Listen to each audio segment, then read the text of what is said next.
Hi and welcome to Introduction to GURPS. This is part 2 of character creation. So after talking with your GM, after working on your character concept, and after conferring with your game masters about how many points you have, comes step 4, which I call buy stuff.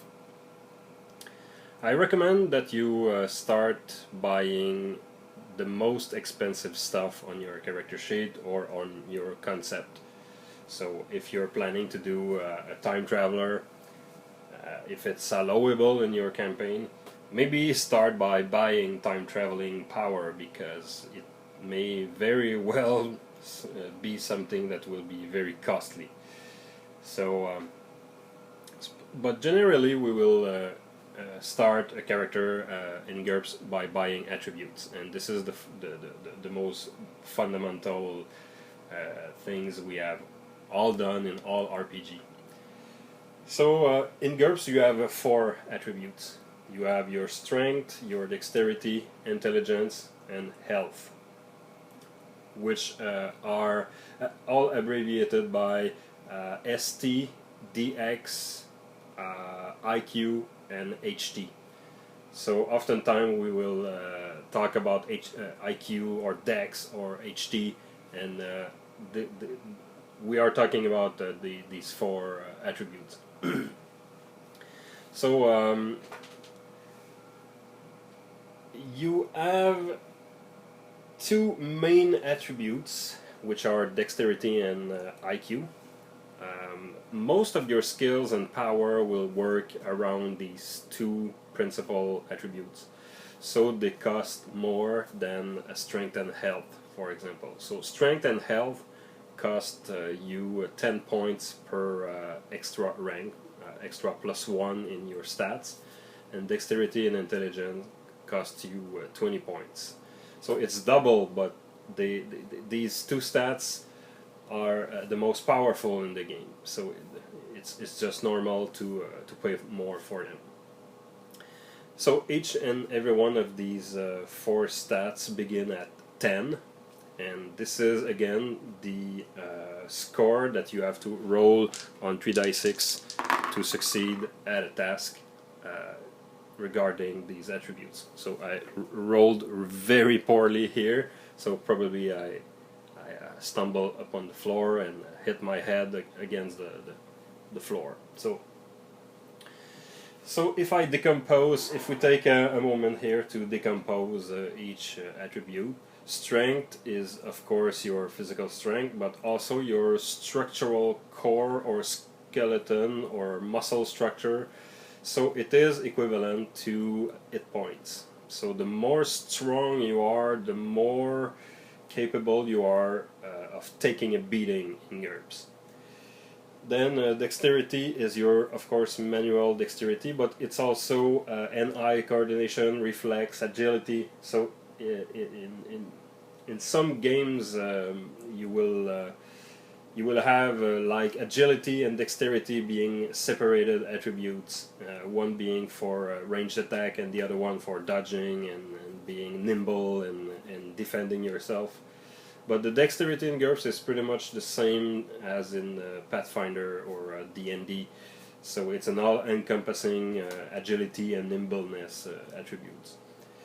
Then intelligence is your smart, it's your smarts, your senses, your memory, your willpower, your problem-solving skills, your learning, and your information retention. So intelligence is everything. It's all that is connected in the brain. It's also your wisdom. It's also your charisma. It's everything that is mental and social. It's found in intelligence by default. Then you have your health. This stat is your basic endurance, stamina, resistance to metabolic hazards, disease, toxins, and your resistance to fatigue or your fatigue pool. So every stat start at 10, and you buy you buy level in them to have more more attributes in them regarding to you always have to go back to your concept and your talk with your GM while designing your attributes. If you want to go under 10, let's say I want to create an elderly man with 8 in strength, the game would give me back, in this case, 10 points per points under 10, so 20 points. So for my elderly man with 8 in strength, I would have 20 points to spend elsewhere later on the character process. Of course, if I have to roll 8 or less on 3d6 on a strength test, you can pretty much have already an insight of how hard this is going to be. So generally, I would not recommend to go super low on your attributes unless you're playing a fairy, a child, a cat. You can go very you can go in this direction if you want to, but generally a human being will have 10 in every. So it's super easy to design a normal average guy. Maybe hit the gym once or twice a month, so you give him 10 in every stats and maybe an 11 in strength, and there you go. So then you have secondary characteristics, being hit points, perception, will, and fatigue. These 4 secondary characteristics are generally regarded as your secondary row of stats. I'm going to show you a basic character sheet. So your 4 character attributes are there, and secondary characteristic begins with that row, and then you have other little fiddly details. A little tips here: if you are new to GURPS, or if you are really lack times to design your character, every secondary characteristic here and there you don't have to fiddle with it. They will be automatically calculated from your basic 4 attributes. So your strength will be your HP or your hit points directly. And in the brackets here, this is where you put your points when you're designing a character. So if I'm really don't have time to design my character, I can place my various stats here, how they cost, and just translate strength and HP right there. For HT and fatigue point, FP, this is the same thing. So the same number will be in this square here. And willpower and perception will be based off IQ. So you can skip that part very easily. The basic lift, you have a little calculation here, and if you have very basic math skill like I do, you can do this little strength multiplied by strength divided by 5 to have your basic lift. This is basically how many pounds or kilograms you can lift. Currently, the current edition of GURPS uses pounds, so this will be it. Damage, you will find in the book what damage you can do with your bare hand doing a thrust maneuver or a swing maneuver. Swing maneuver is with all the body, so generally it will be very it's always higher, this number here. Basic speed and basic move will be based off your dexterity and HT. You will add them together and divide them by 4. You will enter this number here under basic speed, and this is basically how fast you are.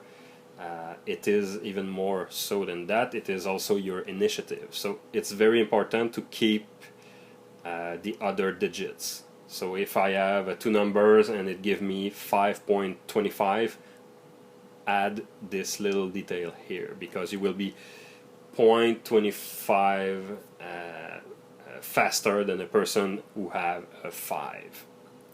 And this number will translate here in basic move. It will be exactly the same number but without the digits. And the basic move is, this is how many yards a second you can run when you move. And this here will resume your encumbrance. It's not super important for the moment for this video, but if in your game you expect to for encumbrance to be any meaningful, you can make the calculation here. It's based off basic lift, so you just have to multiply your basic lift to see how many pounds you can lift and how it will affect your move and your dodge score. So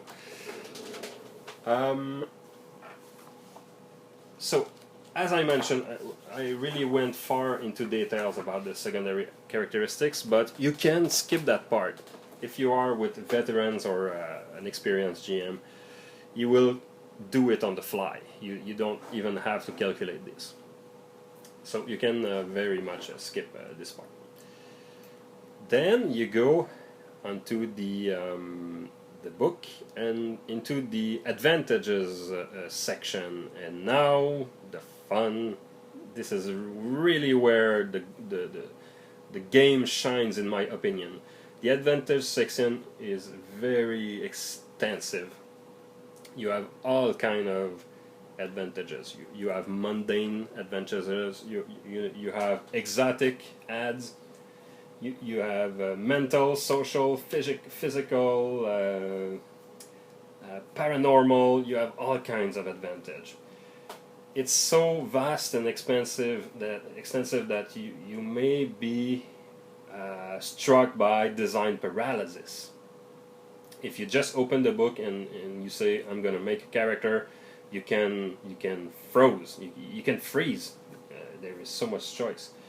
So this is why step 2 was so much important. You have your character concept on paper, and now it is time to mine the book and hope to search the advantage that you have written down in plain English on your sheet. So of course, knowledge of the whole book can be very useful when you are hunting for those advantage, but a game master or experienced player can help you again.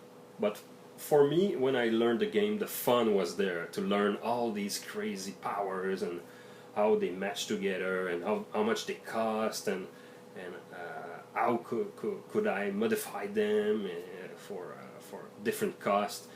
So if you like to create character in Pathfinder, or books that you have to flip through the books and do a little research, you will find this part of the process very fun.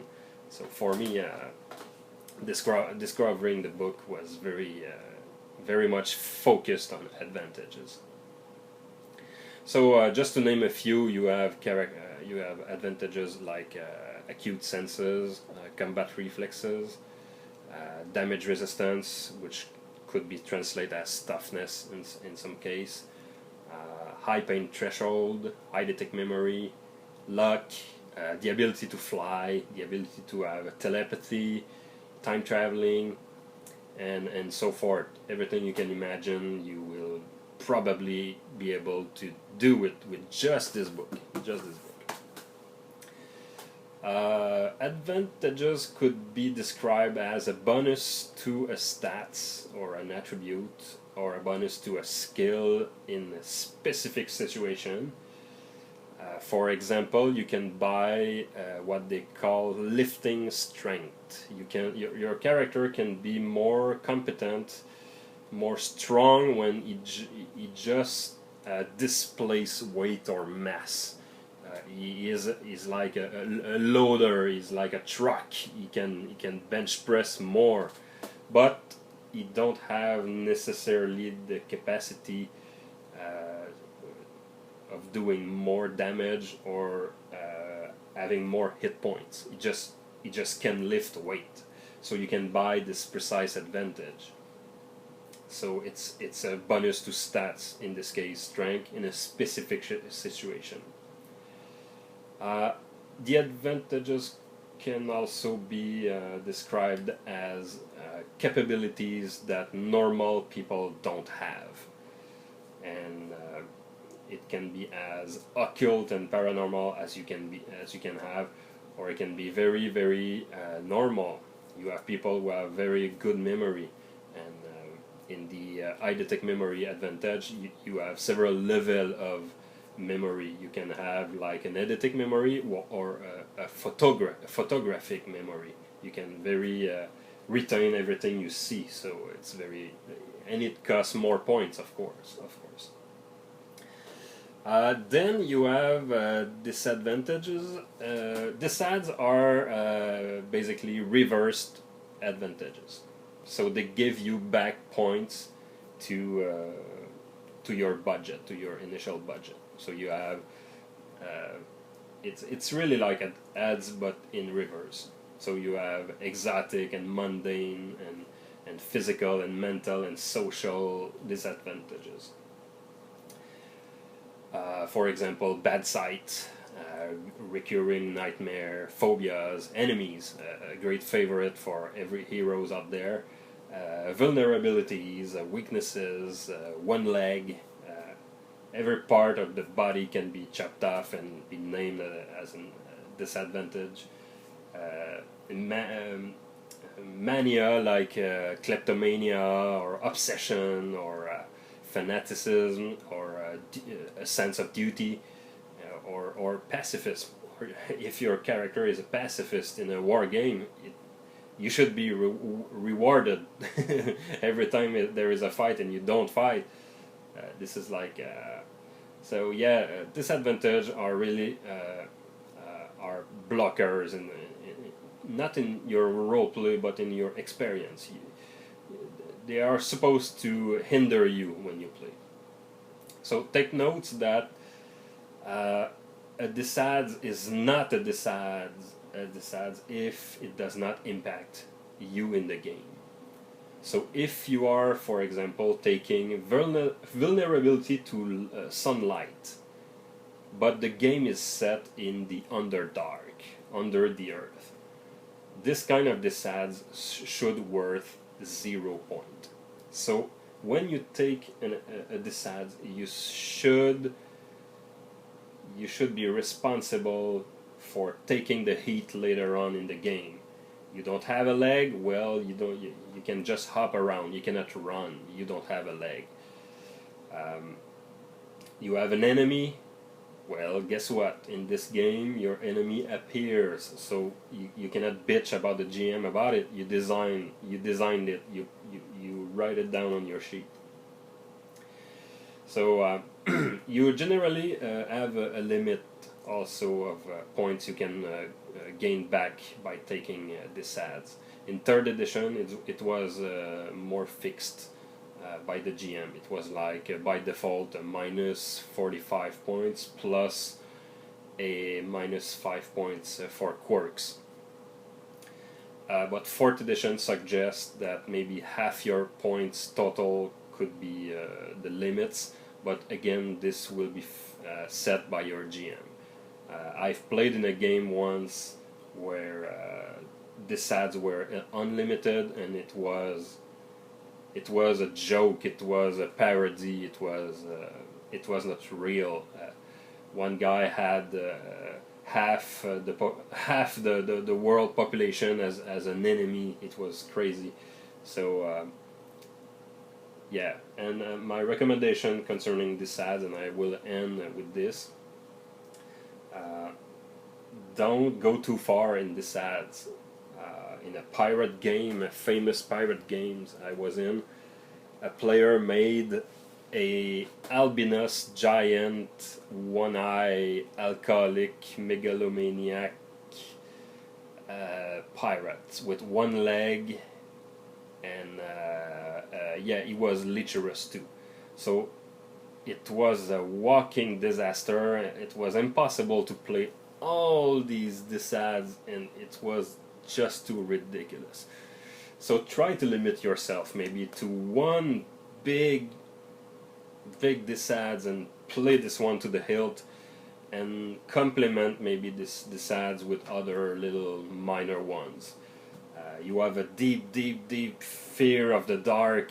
Well, maybe you have fear of cats, but less, and maybe you have a bad knee or bad eyes. But you're really you have designed your character around the principle of he is deadly afraid of the dark. So yeah, well, this will end this part. There will be a part 3. So thanks again, and keep it GURPS!